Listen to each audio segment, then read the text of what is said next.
Salut Bruno, Bonjour Florent. qu'est-ce que tu me ramènes alors aujourd'hui? Écoute, je te ramène une machine de chez Ranson, une L-Box Go en kit avec 3 bouches aéro. Alors c'est une nouvelle machine de chez Renson qui vient en complément de la gamme de simple flux qu'ils avaient déjà. Qui étaient plus connus, c'était les Xbox 3, des machines qu'on connaissait plus habituellement. Donc là c'est une machine qui est un peu moins chère mais qui a néanmoins quand même de bons avantages. Elle est prévue pour qui? Alors c'est une machine qui est dédiée à la rénovation exclusivement. L'avantage par rapport aux autres machines qu'on peut retrouver sur le marché, c'est qu'elle a vraiment une grosse pression disponible, des gros débits. On peut connecter jusqu'à 7 sanitaires, mais l'avantage c'est que voilà, il y a de la grosse pression, du gros débit. On a 475 m3 à 150 PA et même 430 m3 à 200 PA. Donc c'est vraiment beaucoup pour une simple flux. D'accord, ce qui est énorme, oui. Et donc du coup, avec un tel débit, au niveau du bruit, Alors l'avantage c'est que malgré un fort débit, comme on a pu le dire, elle est relativement silencieuse et à 150 m3, ce qui est un débit on va dire moyen, on est à 32 dB et à 225 m3, ce qui est quand même déjà beaucoup pour une simple flux, on est à 34 dB. ok. J'ai vu sur la boîte qu'il y avait des capteurs. Tu peux m'en dire plus? Alors on le retrouve, c'est vrai que là il y a la boîte de présentation, on retrouve donc les principaux capteurs les plus importants actuellement, c'est le COV, le CO2 et l'hygro, pour les salles de bain principalement. D'accord. Donc, et en termes de réglage, pour l'adapter à mon logement, je fais comment? Alors il y a plusieurs modes lors de l'installation et ensuite de l'utilisation. Donc pour l'installation, on peut faire soit à partir de la machine sans appli. Donc on verra ensuite, on fera une démonstration comment on fait.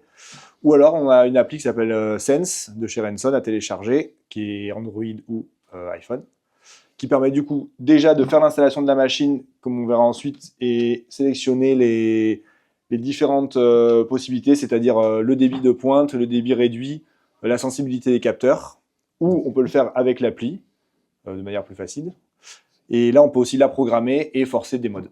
Donc, si je comprends bien, l'appli est obligatoire, elle n'est pas obligatoire? Non, l'appli n'est pas obligatoire, ni pour l'utilisation, ni pour la configuration. D'accord. En plus, ce qui est intéressant, c'est que c'est une machine qui a été faite pour être connectée à de la domotique. Il y a une API ouverte, donc on peut forcer les modes et faire d'autres choses aussi plus complexes qu'il faut voir sur l'appli, mais voilà, elle est connectée, il n'y a pas de problème, on peut l'interfacer facilement. Et si d'aventure, comme je pense que c'était la question, on n'a pas l'appli, on peut mettre une commande à distance pour forcer les modes. Voilà. D'accord. Au niveau de la présentation, tu nous l'as mis dans ce sens-là parce qu'elle se monte uniquement dans ce sens-là ou il y a plusieurs modes? On peut la poser dans tous les sens possibles, il n'y a pas de contre-indication. On peut la poser donc au mur, en plafond, poser en partie plate, tout est possible, il n'y a pas de problème. D'accord. Et au niveau des réglages pour les débits initiaux? Alors, c'est pas comme une Xbox 3, c'est pas automatique, les débits sont pas réglés automatiquement à la mise en service. Il va falloir vous aider d'un anémomètre qu'on met en location, donc vous pouvez le louer le temps de l'installation. Et il faut régler les bouches, je vais vous montrer comment on fait succinctement, parce que là, c'est pas l'objet de la vidéo, c'est plus une présentation. Mais en gros, vous installez tout votre réseau, vos bouches, vous sélectionnez le mode de débit que vous souhaitez sur la machine, et ensuite, à l'aide d'un anémomètre, vous réglez vos bouches, on va vous montrer comment ça se fait, c'est assez simple. Hein. Donc la machine est livrée avec des bouches aéro, qui sont quand même assez design. Ouais, elles sont jolies. Et on peut, donc on enlève cette partie dessous, et là, on remarque un réglage avec des numéros. Et du coup, on vient plus ou moins fermer la bouche pour équilibrer le réseau. Donc ça sera l'objet d'une autre vidéo. Et il y a des numéros, c'est-à-dire si vous la démontez pour la nettoyer entièrement, vous pouvez régler comme c'était initialement. D'accord. Au niveau de l'entretien, rien de spécial, à part nettoyer les bouches et nettoyer les aubes de la machine, de temps en temps quand c'est nécessaire.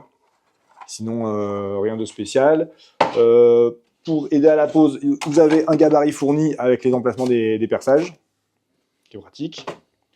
Vous avez des colsons fournis pour les gaines. Vous avez aussi des piquages pour les gaines fournis. Vous en avez déjà 3 fournis avec la machine. Donc pour le rejet, soit il vous faut prendre un piquage supplémentaire si vous voulez rester en diamètre 125 pour des débits jusqu'à 175 m3.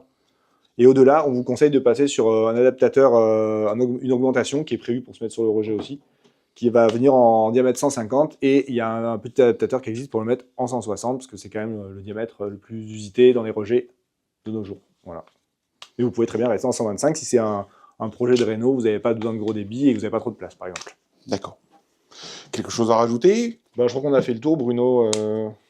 On est pas mal. À bientôt, Bruno. À bientôt, Florent.